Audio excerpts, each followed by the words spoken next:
президенти Фаронса Франсуа Оланд даъват кардааст, ки дар ин кишвар режими вазъи фавқулодда идома ёбад.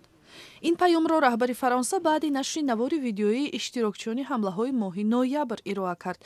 дар навор гурӯҳи давлати исломӣ иддао мекунад, ки масъулони ҳамлаҳо пайравони ин созмон мебошанд. моҳи ноябр баъди куштори 130 нафар дар Париж, ҳукумати Фаронса вазъи фавқулодда эълон кард. раҳбари Фаронса мегӯяд моҳи феврал ҳукумат тамдиди 3 моҳаи вазъи фавқулоддаро матраҳ мекунад. фаронса аз таҳдидҳои террористӣ хавф надорад. мо баҳри дифоъ аз демократия тамоми кори имконпазирро иҷро хоҳем кард. аз ин рӯ тасмим гирифтем вазъи фавқулоддаро тамдид кунем. мо доимо аз арзишҳоямон ҳимоят хоҳем кард. навори видеоии гурӯҳи давлати исломӣ тавассути шабакаҳои иҷтимоӣ паҳн шуд.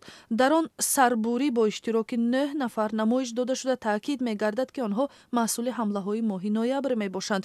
муаллифони ин навор лақабҳо ва шаҳрвандии ин 9 нафарро ошкор карданд, ки 3 нафари онҳо фаронсавӣ, 4 каси дигар шаҳрванди Белгия ва 2 нафар шаҳрванди Ироқ буданд. навор бо таҳдид ба сарвазири Бритониё Дэвид Кэмерон ба поён мерасад.